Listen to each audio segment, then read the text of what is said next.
Hey all, it's Tom. Well, I showed you some shorts the other day about some knives I got in. Now, Charles Hoffman years ago really humbled me when he asked me to review one of the first knives that he made. This young gentleman here, Josh Wade, got a hold of me. He said, I got a couple here I'd like you to look at. And I said, well, hey, I'm not an expert, but I will do it. So now, I got two of them off of him. This is the one here that I wanted to show you. It's pretty. This is made out of W2. W2 is a designation, the W for water quenched steel. I believe there's 1, 2, and 3. This is number 2. I think it varies on the densities, but this is a carbon blade. It's not stainless. Now, let's start from here. Down here we have leopard wood.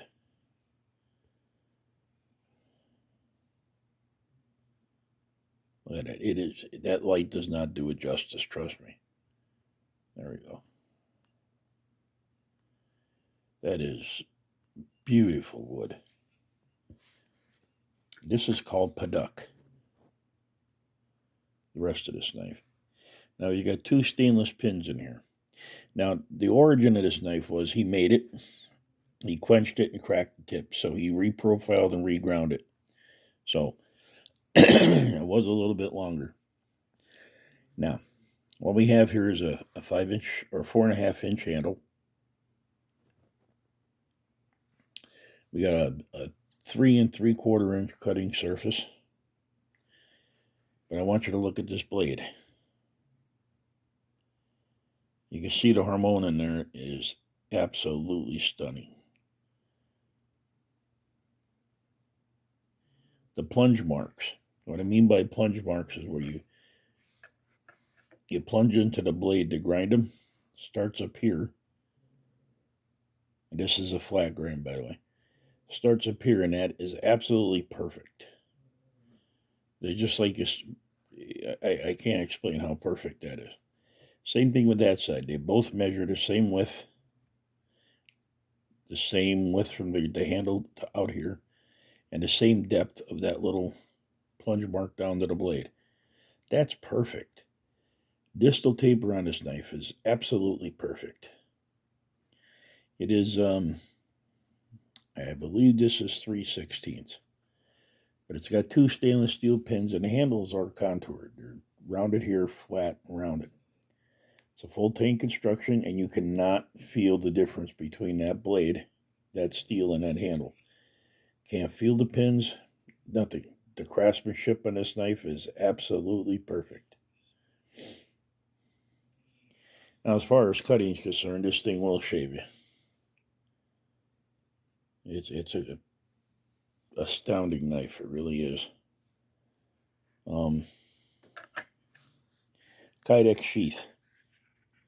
Now he told me he was just going to throw some Kydex together just to put the knives in, so that they're too sharp to ship like that. These things are razors.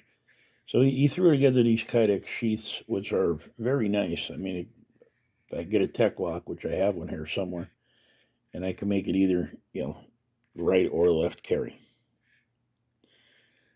So, let me see if I got any cutting mediums here.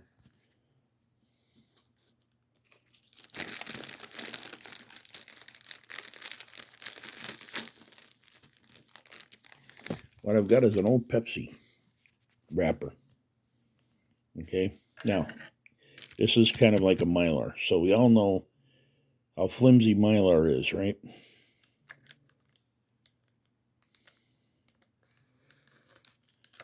I'm not putting any pressure on this. This is just a knife.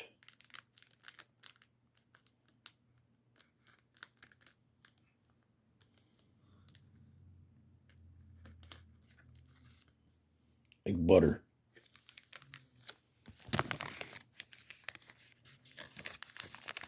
Where little cuts at?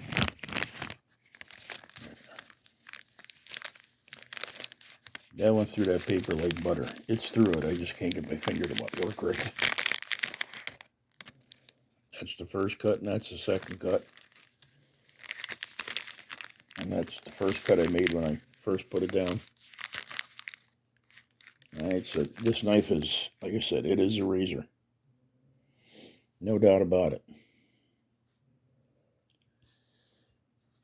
Now, since it is a smaller knife, I'm not going to take it out on the stump, you know, try throwing it and everything, because this is not meant to do anything but bushcraft work or skinning animals. But you see how sharp it is. So far, I've cut three cardboard boxes up completely, and 2 plastic Pepsi bottles.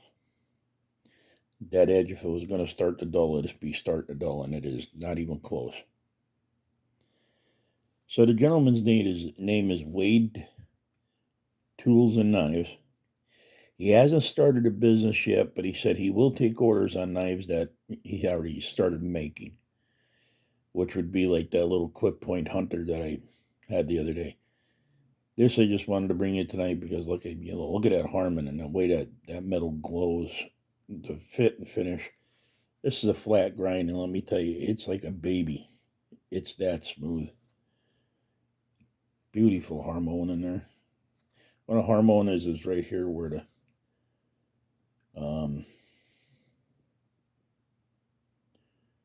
that completely went out of my head.